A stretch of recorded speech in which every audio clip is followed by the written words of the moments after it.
कि जब कोई एमपी एमएलए चुनाव के लिए खड़ा होता है तो उसको अपनी संपत्ति का एफिडेविट फाइल करना पड़ता है। यहाँ तक कि सेंट्रल कैबिनेट यानी प्रधानमंत्री तक सभी मंत्री प्रति वर्ष अपनी संपत्ति का ब्यौरा देते हैं, परंतु सुप्रीम कोर्ट और हाई कोर्ट के जजेस के लिए ऐसी कोई व्यवस्था नहीं है।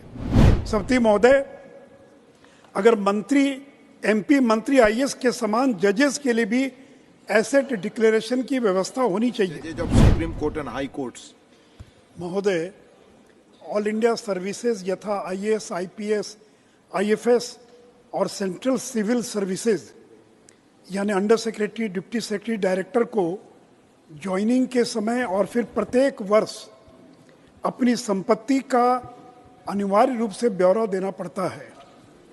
सीएजी भी प्रति वर्ष वेबसाइट पर अपने एसेट्स का डिक्लेरेशन करते हैं। सुप्रीम कोर्ट ने निर्देश दिया है कि एमएलए एमपी का चुनाव लड़ने वाले लोगों की संपत्ति मतदाताओं को जानने का अधिकार है।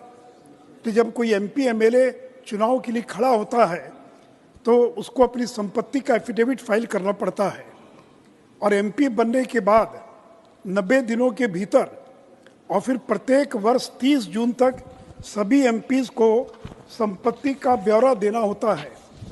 यहाँ तक कि सेंट्रल कैबिनेट यानी प्रधानमंत्री तक सभी मंत्री प्रति वर्ष अपनी संपत्ति का ब्यौरा देते हैं, परंतु सुप्रीम कोर्ट और हाई कोर्ट के जजेस के लिए ऐसी कोई व्यवस्था नहीं है। सभापति महोदय, अगर मंत्री एमपी मंत्री आईएएस के समान जजेस के लिए भी एसेट डिक्लेरेशन की व्यवस्था होनी चाहिए। इसके लिए भारत सरकार को वर्तमान कानून में संशोधन करे या नया कानून बनाए या कॉलेजियम इसके लिए मैकेनिज्म विकसित करे।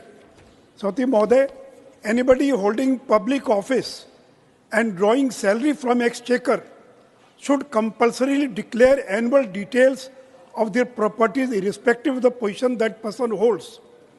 जिस प्रकार एमएलए एमपी की संपत्ति जानने का वोटर को अधिकार है, उसी प्रकार litigant has a right to know the assets of judges। This will repose the confidence and trust of the litigating public in the judicial system। If the minister who decides about awarding a tender has to disclose his assets, why not the judge who decides if the minister decision is right or wrong?